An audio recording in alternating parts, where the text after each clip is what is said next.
BJP പരാജയപ്പെടണമെങ്കിൽ LDFനെ കൊണ്ട് കൂട്ടിയാൽ കൊള്ളില്ല.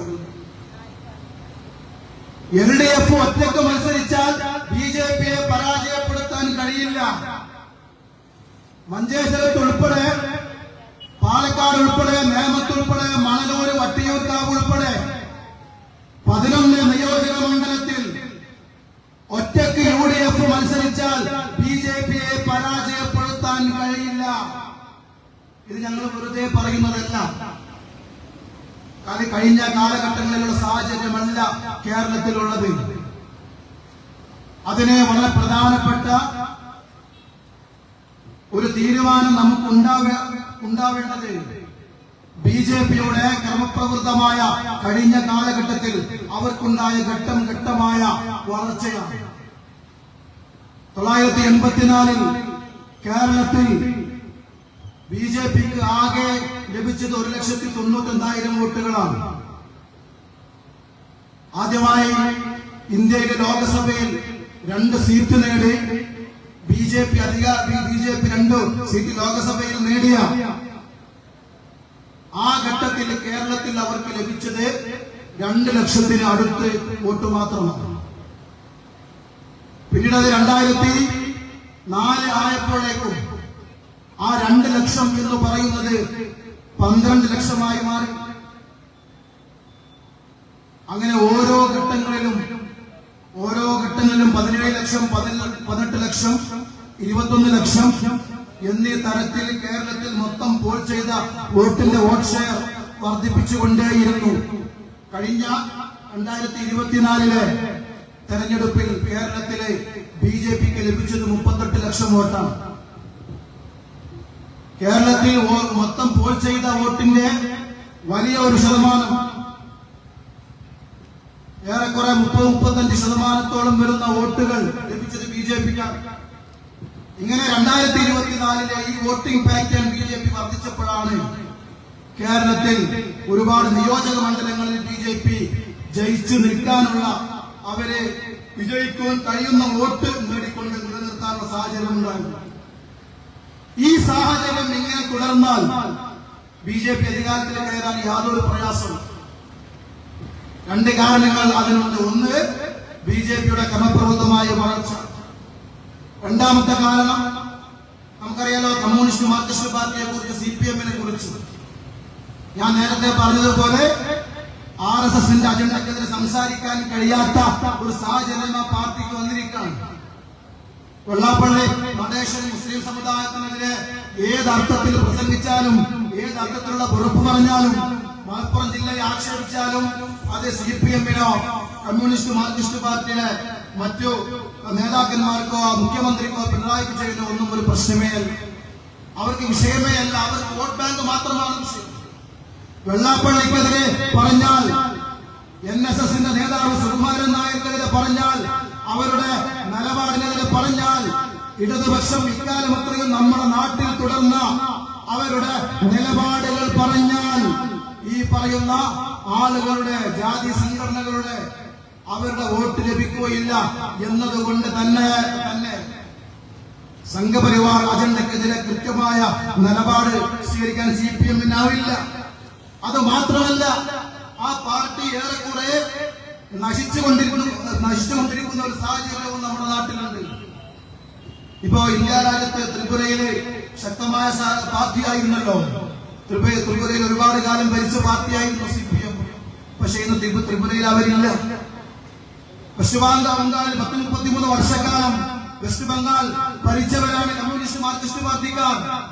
ആ നാട്ടിലെ മരുന്നിന് പോലും ആ പ്രദേശത്തെ കമ്മ്യൂണിസ്റ്റ് മാർക്സിസ്റ്റ് പാർട്ടി ഇല്ല. ഇന്ന് കേരളത്തിൽ CPM നിലനിൽക്കുന്നുണ്ടെങ്കിൽ CPM-ന്റെ അനുഭാവികളായ പ്രവർത്തകരായ ആളുകൾ പക്ഷേ ഈ ശബ്ദം ശ്രമിക്കുന്നുണ്ടാവാം. അവർക്കുമായ യാഥാർത്ഥ്യം ബോധ്യമാണ് എന്നാണ് ഞാൻ വിശ്വസിക്കുന്നത്. ഇന്ന് കേരളത്തിൽ CPM നിലനിൽക്കുന്നുണ്ടെങ്കിൽ അത് പിണറായി വിജയന്റെ കമാൻഡിംഗ് പവറിന്റെ ഒറ്റ ബേസിൽ മാത്രം. സാധാരണ CPM-ന്റെ നിലപാട് കൃത്യമായിട്ട് പറയാറുള്ളത് ആ പാർട്ടിയുടെ സെക്രട്ടറിയാണ്, സംസ്ഥാന സെക്രട്ടറിയാണ്. അതല്ലെങ്കിൽ ആ പാർട്ടിയുടെ ദേശീയ സെക്രട്ടറിയാണ്, MA ബേബിയാണ്, ഗോവിന്ദൻ മാഷാണ്. പക്ഷെ അവരല്ല ഇപ്പോൾ CPM-ന്റെ തീരുമാനം തീരുമാനങ്ങൾ പറയും, നിലപാട് സ്വീകരിക്കുന്നത്. CPM നയം തീരുമാനിക്കുന്നത്, സർക്കാരിന്റെ നയം തീരുമാനിക്കുന്നത് പിണറായി വിജയനാണ് തീരുമാനിക്കുന്നത്. അതല്ലാതെ CPM നേതാക്കന്മാരല്ല. അതിനർത്ഥം ആ പാർട്ടി നശിച്ചുകൊണ്ടിരിക്കുകയാണ്. അതുകൊണ്ട് തന്നെ കഴിഞ്ഞ കാലങ്ങളിൽ UDF-നെതിരെ ആവട്ടെ, നമ്മുടെ നാട് അഭിമുഖീകരിച്ചുകൊണ്ടിരിക്കുന്ന നിർണായക പ്രശ്നങ്ങൾ, പൊതുപ്രശ്നങ്ങൾ, തൊഴിലാളി പ്രശ്നങ്ങൾ, ഈ വിഷയങ്ങളിലൊക്കെ വളരെ സത്യസന്ധമായ നിലപാട് സ്വീകരിച്ച് ജീവൻ നൽകിയും പ്രക്ഷോഭം നടത്തിക്കൊണ്ടിരുന്ന, സമരം നടത്തിക്കൊണ്ടിരുന്ന ഇടതുപക്ഷ നയങ്ങൾ മുറുകെ പിടിച്ചിരുന്ന പാരമ്പര്യമാണ് കമ്മ്യൂണിസ്റ്റ് മാർക്സിസ്റ്റ് പാർട്ടി ഉണ്ടായിരുന്നത്. ആ പാർട്ടിക്ക് നയം ഇന്നില്ല, ആ പാർട്ടിക്ക് നയനിലപാടുകളില്ല എന്ന് പറഞ്ഞാൽ ഈ ഒരു നിയമസഭാ തെരഞ്ഞെടുപ്പിൽ എങ്ങാനും പിണറായി വിജയന് അധികാരം നഷ്ടപ്പെട്ടാൽ, LDF-ന് അധികാരം നഷ്ടപ്പെട്ടാൽ, ഇനി CPM-ന് കേരളത്തിൽ തിരിച്ചു വരാൻ കഴിയുകയില്ല എന്നുള്ളതാണ് നമ്മുടെ നാട്ടിലെ കേരളത്തിന്റെ രാഷ്ട്രീയ സാഹചര്യം, സാമൂഹിക സാഹചര്യം. ഇത് ഞാൻ വെറുതെ പറയുകയല്ല.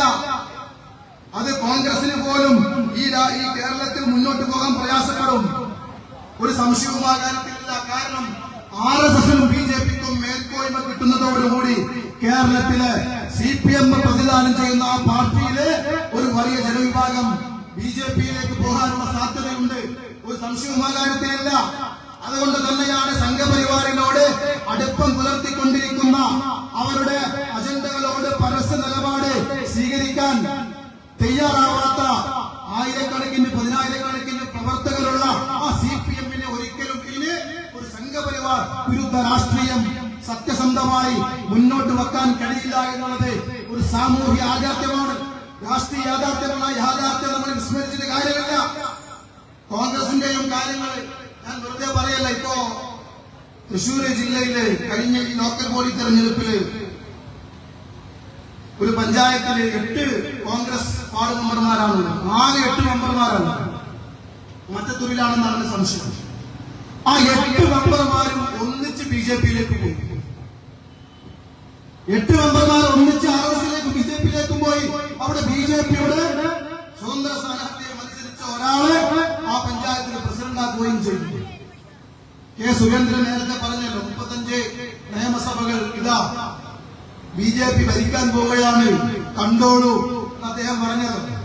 എന്താ പറഞ്ഞതിന്റെ അർത്ഥം? കേവലം BJP-യുടെ ക്രമപ്രവൃത്തമായ വോട്ട് ഷെയറുള്ള വർധനവ് മാത്രമല്ല, ഈ പറയുന്ന കോൺഗ്രസിൽ നിന്നും CPM-ൽ നിന്നും BJP വലുതല്ലാത്ത ഒരു സഹായം പ്രതീക്ഷിക്കുന്നുണ്ട്. ആ പാർട്ടിയുടേതല്ലെങ്കിലും ആ പാർട്ടിയുടെ പ്രവർത്തകരുടെ, അനുഭാവികളുടെ വലിയൊരു സഹായം അവർ പ്രതീക്ഷിക്കുന്നുണ്ട്. ആ അർത്ഥത്തിലാണ് നമ്മുടെ രാജ്യത്തെ, നമ്മുടെ സംസ്ഥാനത്തെ സാമൂഹിക വർഗീയ ധ്രുവീകരണം വളരെ ഫലപ്രദമായി BJP ഈ 2 മുന്നണികളെയും നിലനിർത്തിക്കൊണ്ട് തന്നെ നടത്തിക്കൊണ്ടിരിക്കുന്നത്. നമ്മൾ ആലോചിച്ച് നോക്കണം. ഈ പശ്ചാത്തലത്തിലാണ് SDPI പറയുന്നത്, ഇനിയും നിങ്ങൾ വേറിട്ട് മത്സരിക്കാൻ തീരുമാനിച്ചാൽ നിങ്ങൾ വേറിട്ട് മത്സരിച്ചോളൂ. BJP-ക്ക് സാധ്യതയില്ലാത്ത മണ്ഡലങ്ങളിൽ CPM-ഉം കോൺഗ്രസും നിങ്ങൾ വേറിട്ട് മത്സരിച്ചോളൂ. LDF-ഉം UDF-ഉം നിങ്ങൾ വേറിട്ട് മത്സരിച്ചോളൂ. പക്ഷേ BJP ജയിക്കാൻ സാധ്യതയുള്ള കേരളത്തിലെ 30ഓളം നിയമസഭാ മണ്ഡലങ്ങളിൽ നിങ്ങൾ 2 മുന്നണികളും ഒരുമിച്ച് മത്സരിക്കണം എന്നാണ് SDPIക്ക് പറയാൻ. SDPIക്കാർക്ക് പറയുന്നതിൽ യാതൊരുവിധ രാഷ്ട്രീയ താല്പര്യവുമില്ല. BJP കേരളത്തിൽ ഇനി ഇല്ലാതാവണമെങ്കിൽ ഒരുമിച്ച് LDF, UDF മത്സരിക്കണം. അതുകൊണ്ടാണ് SDPIയുടെ സംസ്ഥാന പ്രസിഡന്റ് പറഞ്ഞത്, മഞ്ചേശ്വരം നിയോജക മണ്ഡലത്തിൽ LDF-ഉം UDF-ഉം ഒരുമിച്ച് ഒരു പൊതുസ്ഥാനാർത്ഥിയെ നിർത്തുകയാണെങ്കിൽ SDPI ആ സ്ഥാനാർത്ഥിയെ അദ്ദേഹത്തിനോട് വ്യക്തിപരമായ എത്ര പ്രശ്നങ്ങളുണ്ടെങ്കിലും ആ BJP-ക്കെതിരെ വിജയിക്കാൻ സാധ്യതയുള്ള ആ 2 മുന്നണികളുടെയും പൊതു സ്ഥാനാർത്ഥിയെ വിജയിപ്പിക്കാൻ SDPI മുന്നിലുണ്ടാകും എന്ന് പാർട്ടിയുടെ സംസ്ഥാന പ്രസിഡന്റ് പറഞ്ഞു. അങ്ങനെ തന്നെയാണ് BJP ജയിക്കാൻ സാധ്യതയുള്ള മുഴുവൻ മണ്ഡലങ്ങളിലും ഈ തെരഞ്ഞെടുപ്പിൽ SDPIയുടെ നിലപാട്.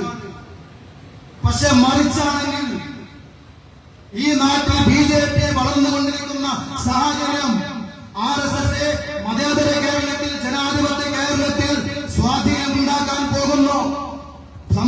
നമ്മുടെ സംസ്ഥാനത്തിന്റെ ഭരണത്തിൽ വരെ പങ്കാളിയാകാൻ സാധ്യതയുണ്ട് എന്നുള്ള കൃത്യമായ നിരീക്ഷണം, പഠനം നിലനിൽക്കെ ഇനിയും നിങ്ങൾ വേറിട്ട് LDF-ഉം UDF-ഉമായി മത്സരിക്കുകയാണെങ്കിൽ നിങ്ങളെ കാത്തുനിൽക്കാൻ തൽക്കാലം SDPIക്ക് സാധിക്കുകയില്ല. മുഴുവൻ നിയോജക മണ്ഡലങ്ങളിലും ഇപ്രാവശ്യം SDPI മത്സരിക്കുമെന്ന് പാർട്ടി തീരുമാനിച്ചു. BJP സാധ്യത എന്ന് പറയുന്നത് കേവലം ഏതെങ്കിലും ഒരു തെരഞ്ഞെടുപ്പിൽ BJPയെ പരാജയപ്പെടുത്തിയാൽ BJP ഇല്ലാതാവില്ല എന്നതുകൊണ്ട് തന്നെ ആത്യന്തികമായ BJPയെ പരാജയപ്പെടുത്തുക, സംഘപരിവാർ ഭീകരതക്കെതിരെ ജനങ്ങളെ ഐക്യപ്പെടുത്തുക എന്നുള്ള ചരിത്ര പ്രാധാന്യമുള്ള ഈ കാലഘട്ടത്തിന്റെ ചരിത്ര ദൗത്യം ഏറ്റെടുത്തുകൊണ്ട് തന്നെ മുന്നോട്ട് പോകാനാണ് SDPI തീരുമാനിച്ചിട്ടുള്ളത്. അതിന്റെ ഭാഗമായാണ് ഇപ്രാവശ്യം 140 മണ്ഡലങ്ങളിലും മത്സരിക്കാനുള്ള ആലോചന പാർട്ടി നടത്തിക്കൊണ്ടിരിക്കുന്നത്. 140 മണ്ഡലങ്ങളിലും SDPIക്ക് മത്സരിക്കാൻ യാതൊരു പ്രയാസം SDPIക്കാർക്ക് SDPI സംബന്ധിച്ചിടത്തോളം ഇല്ല. ലോകസഭ 2014 പാർട്ടി ആദ്യമായി ലോക്സഭാ തെരഞ്ഞെടുപ്പിൽ നേരിട്ട സമയത്ത് കേരളത്തിലെ 20 ലോക്സഭാ മണ്ഡലങ്ങളിലും SDPIയുടെ സ്ഥാനാർത്ഥികളുണ്ടായിരുന്നു. SDPIക്ക് 140 മണ്ഡലങ്ങളിലും SDPIക്ക് ബ്രാഞ്ച് കമ്മിറ്റികളുണ്ട്. പാർട്ടി പ്രവർത്തകരുടെ സാന്നിധ്യമുണ്ട്. കേരളത്തിലെ ഏതെങ്കിലും ഒരു ചെറിയ രാഷ്ട്രീയ പാർട്ടിക്ക് SDPI കൂടെ കെട്ടി നമ്മുടെ രാഷ്ട്രീയ എതിരാളികൾ സാധാരണ പറയാറുള്ള ഏതെങ്കിലും ഒരു രാഷ്ട്രീയ പാർട്ടിക്ക് പറയാൻ കഴിയുമോ? ഇനി പോട്ടെ, ഈ മുഖ്യധാര രാഷ്ട്രീയ പാർട്ടികളുടെ ഭാഗമായി പ്രവർത്തിക്കുന്ന മുസ്ലിം ലീഗിന് പറയാൻ കഴിയുമോ കേരളത്തിലെ 140 മണ്ഡലങ്ങളിൽ സ്ഥാനാർത്ഥികൾ നിർത്താൻ കഴിയുമെന്ന്? മരുന്നിന് പോലും പ്രവർത്തകരില്ലാത്ത മണ്ഡലങ്ങൾ മുസ്ലിങ്ങളെ സംബന്ധിച്ചിടത്തോളം കേരളത്തിലുണ്ട്. കേരള കോൺഗ്രസിന് പറയാൻ കഴിയോ? CPIക്ക് പറയാൻ കഴിയുമോ? പക്ഷെ SDPIക്ക് അത് പറയാൻ കഴിയും. കേരളത്തിൽ 140 മണ്ഡലങ്ങളിലും മത്സരിക്കാൻ തീരുമാനിച്ചാൽ ആ മണ്ഡലങ്ങളിൽ സാധാരണ നടക്കുന്ന ഇലക്ഷൻ പ്രചാരണങ്ങൾ, പ്രവർത്തനങ്ങൾ നടത്തിക്കൊണ്ട് തന്നെ ആ മണ്ഡലങ്ങളിൽ മത്സരിക്കാനുള്ള പ്രവർത്തകരുടെ സാന്നിധ്യം SDPIക്കുണ്ട് എന്ന കാര്യത്തിലുള്ള തർക്കവും വേണ്ട. അതുകൊണ്ട് തന്നെയാണ് ഇപ്രാവശ്യം ഈ തെരഞ്ഞെടുപ്പിൽ ഞങ്ങളെ സംബന്ധിച്ചിടത്തോളം ഞങ്ങൾ വളരെ സത്യസന്ധമായി SDPI സത്യസന്ധമായി നാട്ടിലെ ജനങ്ങൾക്കിടയിൽ പ്രവർത്തിച്ചുകൊണ്ടിരിക്കുന്ന രാഷ്ട്രീയ പാർട്ടിയാണ്. ഞങ്ങൾക്ക് നേർക്ക് നേരെ കാര്യങ്ങൾ പറഞ്ഞേ പരിചയമുള്ളൂ. ആ നിലക്കാണ് പതിറ്റാണ്ടുകളായി SDPI ഈ നാടിന്റെ പ്രശ്നം എന്താണ് എന്ന് ജനങ്ങളോട് പറഞ്ഞുകൊണ്ടേയിരുന്നത്. ഇന്നും അതാണ് പറഞ്ഞുകൊണ്ടിരുന്നത്. 2014 ലോക്സഭാ തെരഞ്ഞെടുപ്പിനെ അഭിമുഖീകരിക്കുമ്പോ കേരളത്തിലെ ജനങ്ങളോട് SDPI പറഞ്ഞു, ഇതാ RSS വരാൻ പോകുന്നു, BJP വരാൻ പോവുകയാണ്, 2014 BJP വരാൻ പോവുകയാണെന്ന് നാട് നീളെ പറഞ്ഞു. ഈ നാട്ടിലെ ജനങ്ങളോട് മുഴുവൻ പറഞ്ഞു. അന്ന് SDPIയുടെ ഒരു സുന്ദരമായ ഗാനവും ഉണ്ടായിരുന്നു. മോദിപ്പേടി വേണ്ട കൂട്ടരെ, മോദിപ്പേടി വേണ്ട കൂട്ടരെ, SDPI വന്നാൽ പിന്നെ മോദിപ്പേടി വേണ്ട കൂട്ടരെ എന്നീ നാട്ടിലെ ജനങ്ങളോട് SDPIയുടെ പ്രവർത്തകർ മൈക്ക് കെട്ടി പാട്ടുപാടിയും കവലപ്രസംഗം നടത്തിയും പോസ്റ്റർ ഒട്ടിച്ചും ജനങ്ങളോട് പറഞ്ഞിരുന്നു. എന്താ പറയാൻ കാരണം? നിങ്ങൾ ഈ നാട്ടിലെ ജനങ്ങൾ ഇനിയും LDF-ലും UDF-ലും വോട്ട് ചെയ്ത് നിങ്ങൾ മുന്നോട്ട് പോവാനാണ് തീരുമാനമെങ്കിൽ RSS-നെയും BJP-യെയും പരാജയപ്പെടുത്താൻ ഇവർക്ക് കഴിയില്ല. ആ 2014 പ്രചരണം നടക്കുന്ന സമയത്ത് നമ്മുടെ നാട്ടിലെ മുസ്ലിം ലീഗിന്റെ അന്നത്തെ യൂത്ത് ലീഗിന്റെ നേതാവായ KM ഷാജി പബ്ലിക്കിൽ വന്ന് പ്രസംഗിച്ചത് SDPIക്കാർ വെറുതെ പറയാറില്ല, RSS വരും BJP വരും എന്നൊക്കെ പറഞ്ഞ് SDPI നാട്ടിലെ ജനങ്ങളെ ഭയപ്പെടുത്തി അവരുടെ വോട്ട് തട്ടാനുള്ള, അവരുടെ രാഷ്ട്രീയ ലാഭത്തിനുള്ള പ്രചരണമാണ് അവർ നടത്തിക്കൊണ്ടിരിക്കുന്നത്. നല്ല പ്രഭാഷകനാണ് കെ.എം. ഷാജി അല്ലേ? മുസ്ലിം ലീഗിന്റെ പ്രവർത്തകരെ ധരിപ്പിച്ച് നിർത്താൻ കഴിയുന്ന നല്ല പ്രഭാഷകനാണ്, നല്ല കാലിബറുള്ള യൂത്ത് നേതാവാണ്. അദ്ദേഹത്തിന് വില കുറച്ച് കാണാൻ ഞങ്ങൾ തയ്യാറില്ല.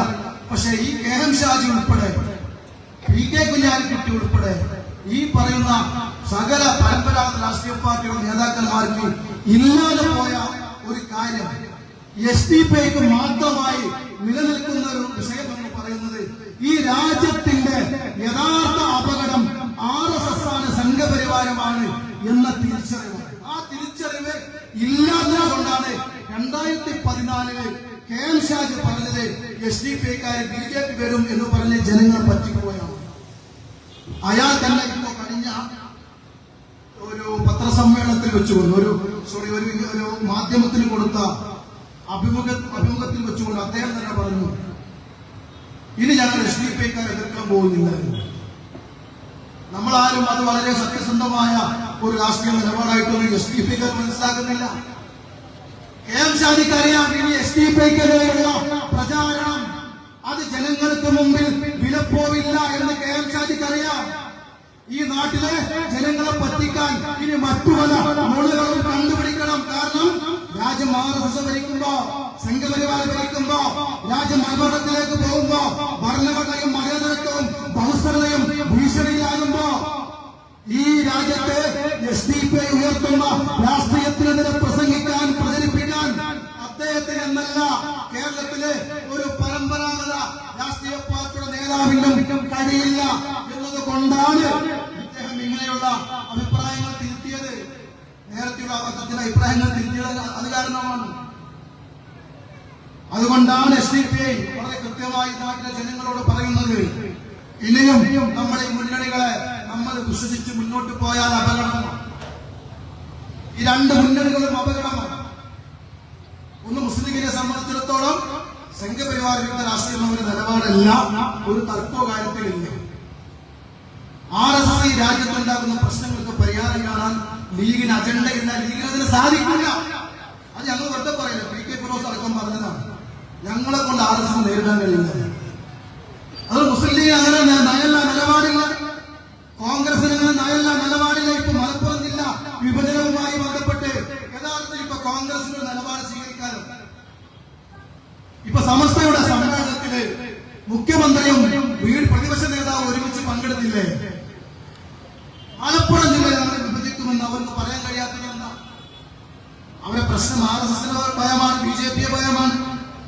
അതല്ലെങ്കിൽ ഈ പറയുന്ന NSSന്, SNDPയെ അവരുടെ പ്രചാരണത്തെ എന്ന് പറഞ്ഞ സംഘപരിവാറിന്റെ അനുകൂലമായ ഒരു അന്തരീക്ഷം നിലനിൽക്കുന്നു എന്നവർ മനസ്സിലാക്കുന്നത് കൊണ്ട് ഈ സമുദായത്തിനോ മലപ്പുറം ജില്ലക്കോ ഒരിക്കലും ഗുണകരമായ ഒരു തീരുമാനമെടുക്കാൻ അവര് തയ്യാറല്ല. അവരുടെ വ്യക്തിപരമായ അവരുടെ രാഷ്ട്രീയ നേട്ടമാണ് അവർക്ക് വലുത്. അവരുടെ പാർട്ടി ഭരിക്കണം, LDF-നെ ഭരിക്കണം. ഈ നാട്ടിലെ ജനങ്ങൾ അഭിമുഖീകരിക്കുന്ന ഈ ജില്ലാ വിഭജനം പോലെയുള്ള അടിസ്ഥാന പ്രശ്നങ്ങൾ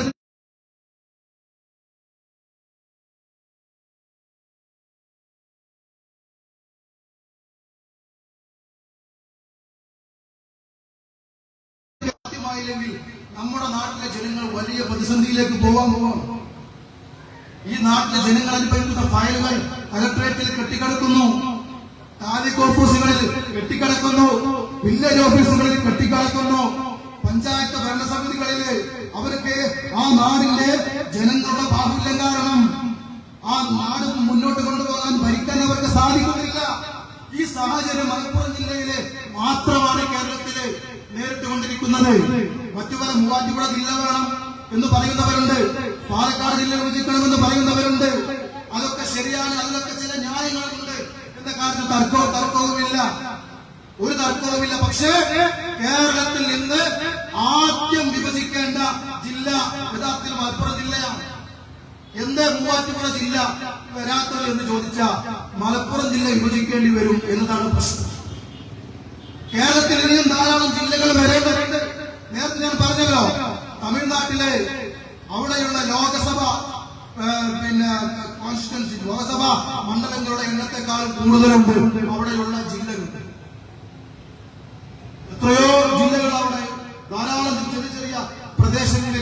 ചെറിയ ചെറിയ പ്രദേശങ്ങളൊക്കെ മാക്സിമം അവരെ ചെറിയ ചെറിയ ഡിവിഷനുകളാക്കി, ചെറിയ ചെറിയ പ്രദേശങ്ങളാക്കി എല്ലാ ആളുകൾക്കും, എല്ലാ വോട്ടർമാർക്കും അവർക്ക് ഗുണം ലഭിക്കുന്ന രീതിയിൽ ജനങ്ങളുടെ മുഴുവൻ പ്രശ്നങ്ങളും പരിഹരിക്കാൻ കഴിയുന്ന രീതിയിലുള്ള സ്ട്രക്ചറാണ്, ഘടനയാണ് എല്ലാ ഭാഗങ്ങളിലും കൊണ്ടു നടത്തുന്നത്. പക്ഷേ മലപ്പുറം ജില്ല വിഭജിച്ചാൽ മറ്റു പല ജില്ലകളും അവർ ഉണ്ടാക്കേണ്ടി വരും. ആ ജില്ല ഉണ്ടാക്കേണ്ടി വരുമെന്ന് അവർക്കറിയാം. അതുകൊണ്ട് മലപ്പുറം ജില്ല തൽക്കാലം രൂപീകരിക്കണം, മറ്റു ജില്ല തൽക്കാലം ഇല്ലെങ്കിലും വേണ്ടിയില്ല എന്നൊരു പൊതു തീരുമാനത്തിലേക്ക് LDF-ഉം UDF-ഉം എത്തിയിരിക്കുകയാണ്. അതുകൊണ്ട് പ്രിയപ്പെട്ട നാട്ടിലെ ജനങ്ങളോട്, എന്റെ പ്രിയപ്പെട്ട നാട്ടുകാരോട്, ഈ ശബ്ദം ശ്രമിച്ചുകൊണ്ടിരിക്കുന്ന ജനാധിപത്യ മതേതര വിശ്വാസികളോട് എനിക്ക് പറയുവാനുള്ളത്, ഈ തെരഞ്ഞെടുപ്പിൽ, ഈ നിയമസഭാ തെരഞ്ഞെടുപ്പിൽ നിങ്ങൾ SDP-യുടെ കൂടെ നിൽക്കണമെന്നാണ് എനിക്ക് പറയുവാനുള്ളത്. SDP ആണ് ഈ നാടിന്റെ ശരിയായ പ്രശ്നങ്ങളെ